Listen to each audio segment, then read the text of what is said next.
Hello friends, हम MP exams की preparation कर रहे हैं। पिछले वीडियो में हमने नर्मदा नदी को कर लिया। आज हमें ताप्ती नदी को करना है, क्योंकि ताप्ती नदी का पैटर्न नर्मदा नदी जैसा है। जैसे नर्मदा नदी वेस्ट फ्लोइंग रिवर है, वेस्ट की साइड फ्लो करके खंबात की खाड़ी में गिर रही थी, उसी तरह नर्मदा नदी भी है। ये एमपी के दो जिलों से जाती है, बैतूल और बुरहानपुर। सबसे नीचे ही है ये जिले। फ्रेंड, ध्यान रखने वाली बात यह है कि दो डिस्ट्रिक्ट से तो जाती है, लेकिन बैतूल में मुल्ताई तहसील से जाती है, तो बैतूल शहर से नहीं जाती। यहाँ टोटल अगर हम देखें तो मेजरली बुरहानपुर, नेपानगर, एमपी के तो ये सिटी आ जाती हैं, और उसके बाद मुल्ताई, और याद रखना है आपको सूरत शहर भी इसी के किनारे आता है, इसी नदी के किनारे। तो मुल्ताई तहसील, कालीबीत पहाड़ी, बैतूल डिस्ट्रिक्ट से ये नदी का उद्गम हो गया और ये खंबात की खाड़ी में चली जाएगी। बहुत कम रिवर हैं जो वेस्ट की साइड बहती हैं। नर्मदा इससे पहले ही हमने देखा जो वेस्ट की साइड फ्लो कर रही थी, एक ताप्ती। एक नदी और है माही नदी। माही नदी के बारे में एक पॉइंट है फ्रेंड, यहीं क्लियर करना चाहूँगा। ट्रॉपिक ऑफ कैंसर आपको पता है एमपी के लगभग 20 से जाती है, 23.5 डिग्री लाइन, यानी कि कर्क रेखा। माही नदी हम बाद में पढ़ेंगे, लेकिन ये धार जिले से निकलती है और ट्रॉपिक ऑफ कैंसर को 2 बार काटती है, एक बार 2 बार, ठीक है।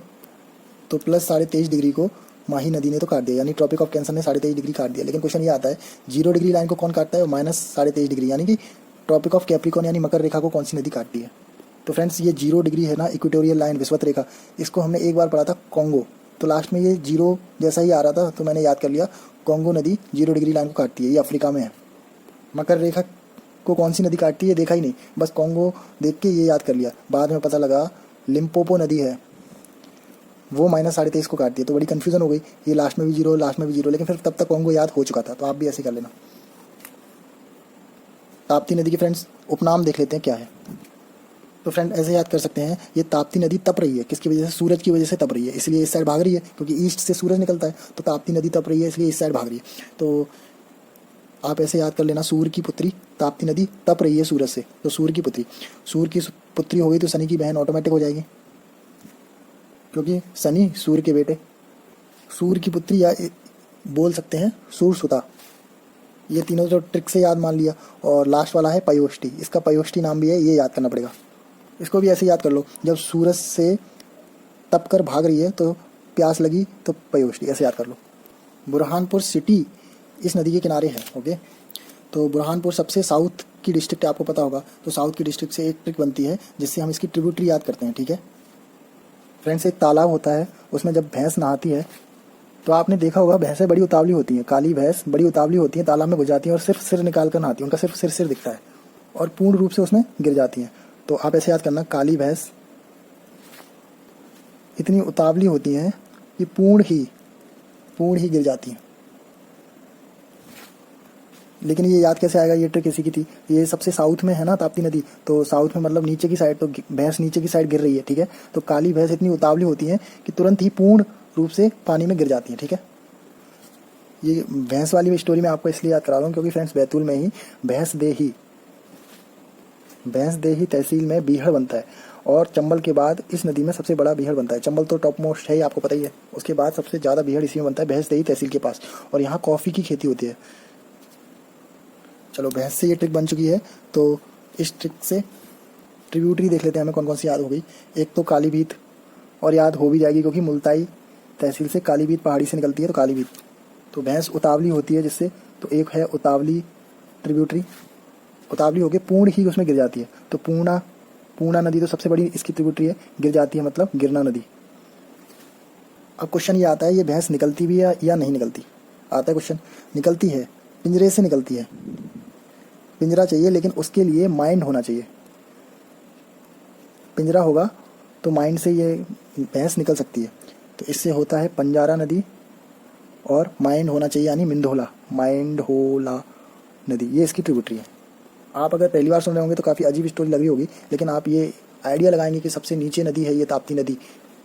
सबसे नीचे तो काली भैंस गिर गई थी, उतावली होकर पूरी ही नीचे गिर गई थी, फिर उसको दिमाग से निकाला, यानी कि माइंड से निकाला पिंजरा डाल के, और ट्रिब्यूटरी याद हो जाएगी।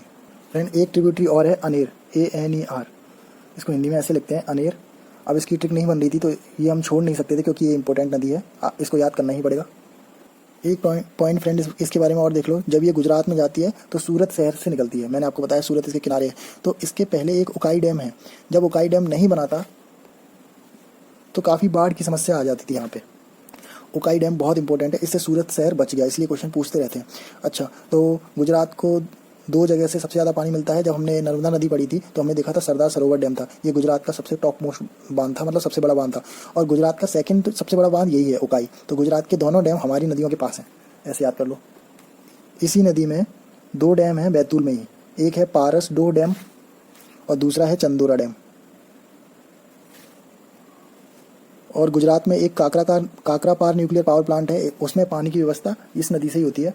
न्यूक्लियर पावर प्लांट में काफ़ी पानी की जरूरत पड़ती है, तो काकरापार पावर प्लांट को इसी नदी से पानी की व्यवस्था होती है। यहाँ आप ये बात नोटिस कर लेना कि पूरे इंडिया में 7 न्यूक्लियर पावर प्लांट हैं, उनमें से एक है ये काकरापार। ऐसे याद कर लिया था, काकरापार अब की बार मोदी सरकार, तो मोदी गुजरात के हैं तो गुजरात में ये है, ऐसे याद कर लिया था। बाकी के 6 लिख ही देता हूँ। नरोरा यूपी में है और राजस्थान का भी सिंपल है क्योंकि राजस्थान न्यूक्लियर पावर प्लांट उसका नाम ही है। एक है कालापक्कम और एक है कुंडलकम, दोनों तमिलनाडु में, ये दोनों तमिलनाडु में है। ये बहुत का आ रहा था, इसीलिए ये काकरापार वाले को ट्रिक से याद करना पड़ा, नहीं तो वैसे याद हो जाता। और लास्ट है वो भी कायगो, काशी है, कायगो कर्नाटक में। ओके, फिलहाल के लिए आप काकरापार गुजरात वाला याद रखें। अब फ्रेंड क्वेश्चन आता है इसकी लेंथ तो बताओ कितनी है। तो हमने देखा था सबसे बड़ी नदी थी नर्मदा नदी, ठीक है। नर्मदा की लेंथ मुँह जवानी याद है 1312 किलोमीटर और एमपी में 1077 किलोमीटर। उसके बाद ऊपर वाली ये जो नदियां हैं नॉर्थ की साइड जा रही हैं, उनमें फर्स्ट यानी कि चंबल नदी जिसकी लेंथ है 960 किलोमीटर, ये दोनों याद हो गए, ठीक है। फिर है ये नॉर्थ में जा रही थी, उसमें लास्ट वाली यानी सोन नदी जिसकी लेंथ यहाँ से लिखते हैं। थर्ड है सोन नदी, फोर्थ सोन के बाद नर्मदा के नीचे ताप्ती नदी, और फिफ्थ नॉर्थ में जाने वाली बीच वाली यानी बैतूल नदी, बेतवा नदी। इसकी ट्रिक क्या थी, लास्ट वाली बेतवा 600 से 25 कम यानी कि 575 किलोमीटर, 700 से 25 ज़्यादा यानी 725 किलोमीटर, 800 से 25 कम यानी 775 किलोमीटर। ये लगभग 784 है, ये याद हो जाता है। तो ताप्ती कितना आया, 725 किलोमीटर, यही इसकी लेंथ है। सो फ्रेंड्स, ताप्ती नदी में इतना ही। नेक्स्ट वीडियो में हम वेनगंगा नदी को कवर कर लेंगे। Thank you.